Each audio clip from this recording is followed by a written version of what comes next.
Pag ganun, sa akin, hindi ko man, hindi na sa akin. Oh, bakit? Oh.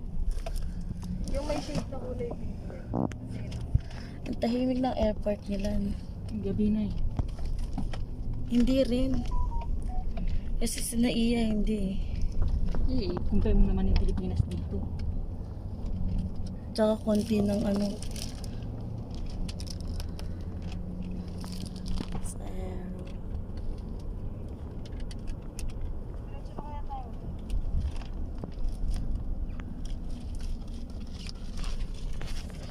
Meron isa kinuha, di ba?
Sana all may kapiling.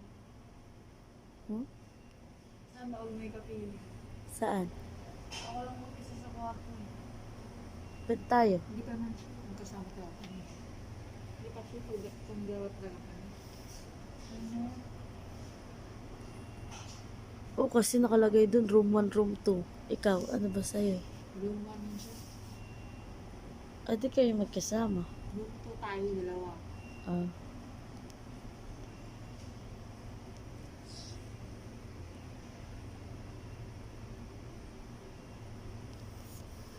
Ano yung pagkakama? Ang pagdating, yung magkain agad ka, umistop pa siya doon. Titingin ng chocolate. Sabi ko, ang pet-pet nito, pero mukhang pagkain. Nakikindi. Alam mo pa sa amin hindi ako halos kumakain. Literal. Oo. Ngayon ka lang ginagutom. Oo. Iba kasi yung tama sa akin ng cover. Ah. Tamang walang kain. Eh, ilang araw na ako din nag-gutom ako. 605. Si Ate Arlene magbabayad dito ng mag-assist dito. Para pa kang... Pinay po yun. Pinay din po. Maganda na kayo, connect kayo sa wifi yung 1010. I-connect mo.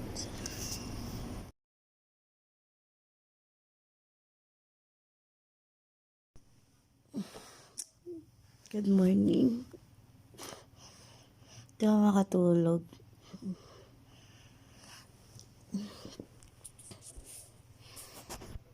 Ang oras dito 3:03 pa lang ng madaling araw. Pero dito sa Saudi, kapag sa Pilipinas,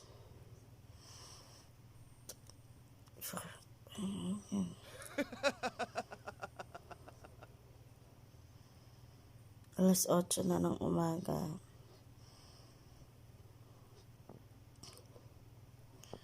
Kaya siguro, hirap ako makatulog.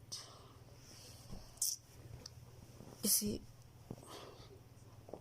alas 8 na doon. Tapos dito, alas 3 yung araw. Di pa ako na... Sobrang lamig. Patay na yung electric fan, pero ang lamig pa rin. Electric fan, sorry. Aircon.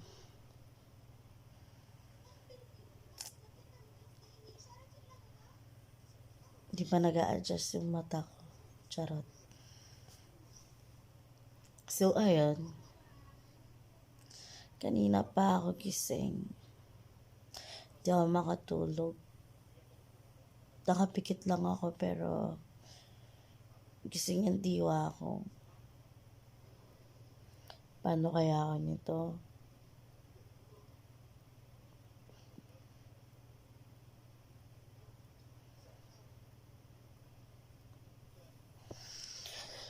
Guys. Ay.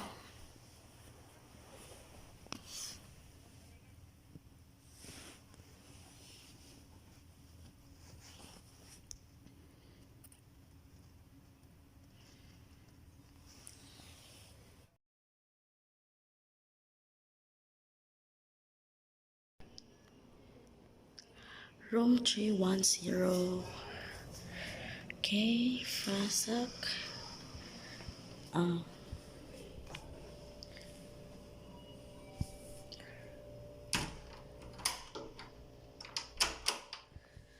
This is the cabinet. Yan, yung cabinet.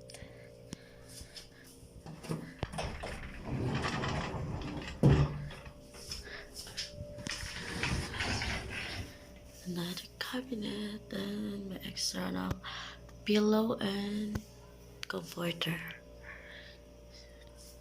May ano pa, di ko alam yan. I think, ayan yung ginagamit ng mga ano. Tapos may shoe shine.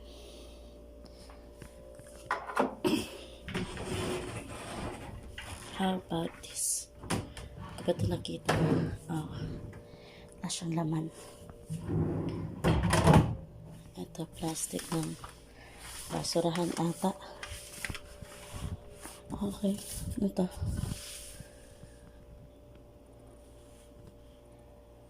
Oh,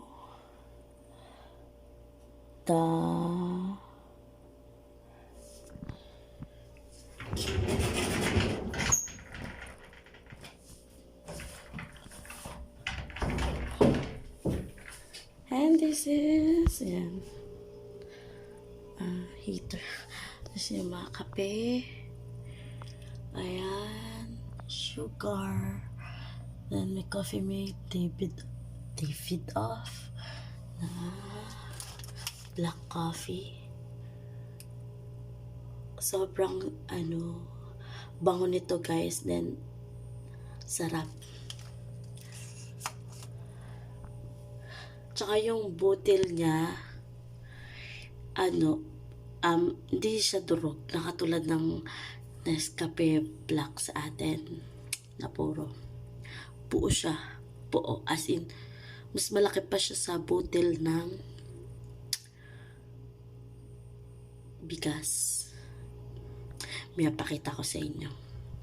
And then this green tea. This is tsaka din siya black tea. Sorry, pero parang ano tawag dito? Pantry. Yes. Tinapay. Heater. Tapos sa baba. Ito yung David na ano. David of coffee. Ang lalaking bottle. Diba?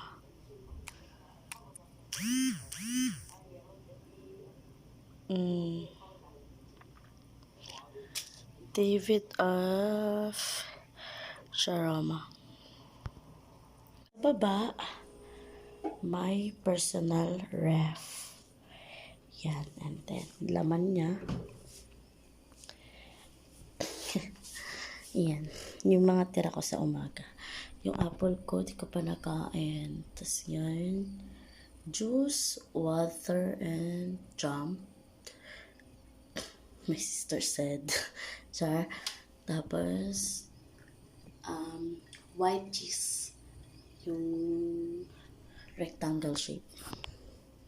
White cheese yun. Then, after sa likod is salamin. Yan. Pak. Sexy ka dyan. Sexy ka, T. Pause mo na. Tsareng. Yan.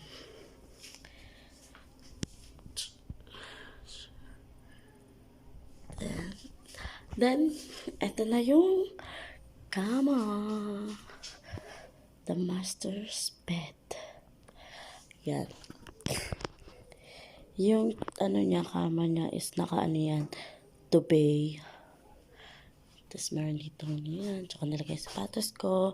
Tapos yung paper bag, yung labahan ko. Yan. Yes. Aircon.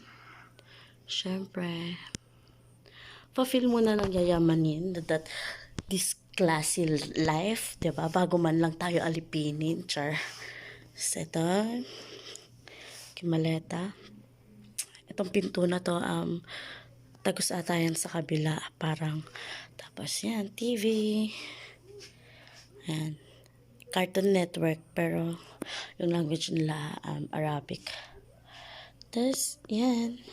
Cabinet. May lampshade. Oh, diba? Yayamanin sila sa salamin. Salamin again. Oh, ha?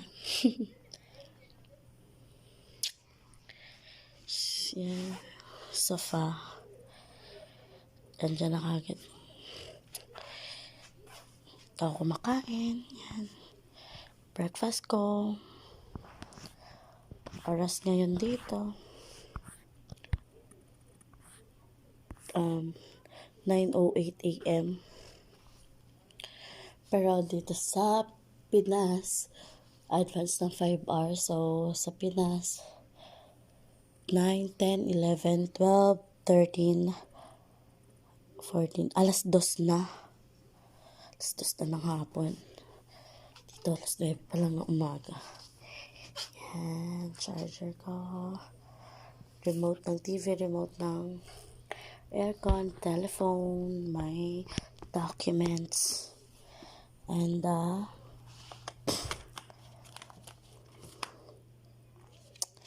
hotel room key. Yan. Kanya lang yung key sa kanila. So siya, untouched ng bed. Before man lang tayo alipinin, naranasan natin ang medyo class na life. And then dito natin yung CR.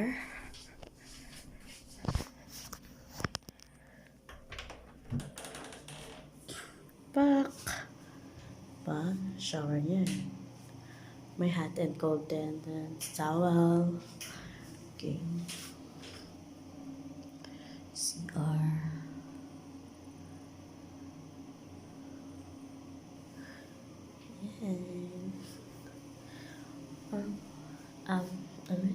Shower pala yun. CR. CR. Yan. Meron ditong new style dental kit. New style shaving kit. Yung toothbrush ko. See. Then dito, shower cup, soap, shampoo, lotion, shower gel. Ganon din yung nasa likod, shower gel and shampoo. Dalawa yun. Then, isa lang yung lotion. Yan. This is sabon. Yan. So, lavender yung ang bango. Sobra. Hindi ko pa naman siya nagamit. Pero, inamoy ko ang bangos. Yayamanin nga sa salamin, no? Dito may salamin. Papak. Ito, may blower. In case gusto mo agad matuyo yung buhok mo. Yes. Tapos, towel din ulit. So, yung bowl, tissue, trash bin. Diba? Patutsal muna tayo bago kaano. Yan. And Yan. TV. Diba? Tapos, tingnan natin yung yung labas. Papasilip ko sa inyo. Wait. Yan. Open ko yung bintana.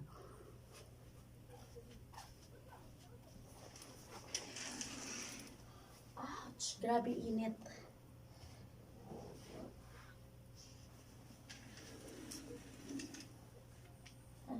Sa Pilipinas, ganitong oras 9. Diba, hindi naman ganun kainit. Pero dito, tingnan mo, may ano pa yan umaano sa akin yung init. So, may curtain pa. Shawl. Grabe. Oh my God. Grabe yung init. Shucks. Grabe yung init. May singaw. Tapos may amoy. Alam mo yun? Yung amoy ng singaw na yung amoy ng sumisingaw. Ganun yung amoy niya. Pabukas mo ng bintana. Ouch! Sakit ng init. Arte ko, no?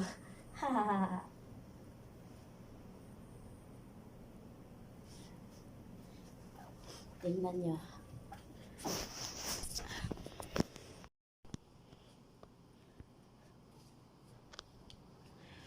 Yan, yung labas. Araw sobrang init. Grabe yung araw, nananakit.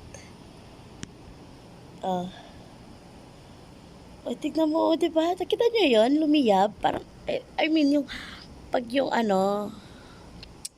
basta, yung sa apoy, diba? Pag umaano, tapos may konting, yung sa taas niya, may liyab-liyab ka na yan. Ayan, o. Ayan. Ang lugar dito.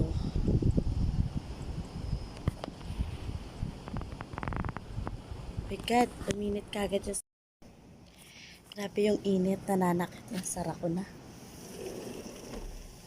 Yan. Grabe yung init, talaga. Mapanakit. Kung yung init sa atin, nagre-reklamo na tayo, yung init sa Pilipinas. Ay, triple dito, day. Mga sis, mga kuyas. Yan, grabe yung init sa init ang mukha ko kagad. Diba? Grabe yung init talaga, nananakit. Paano yung sakit? Charot. Yan. And that's all lang, guys. Yun lang. Share ko lang yung aking hotel experience. First time ko lang talaga makapasok sa ganitong hotel. Siyempre, first time ko lang din talaga makarating din dito. Okay. I mean, ganito kaklaseng hotel. Pa. Then, sa umaga, pagkati ng pagkain, tanghali, gabi. Late nga lang sila kumain. 8 yung breakfast. 1 p.m. yung lunch. Then, 10 na yung yung dinner. Yun lang. Thanks for watching, guys. God bless us all. Bye.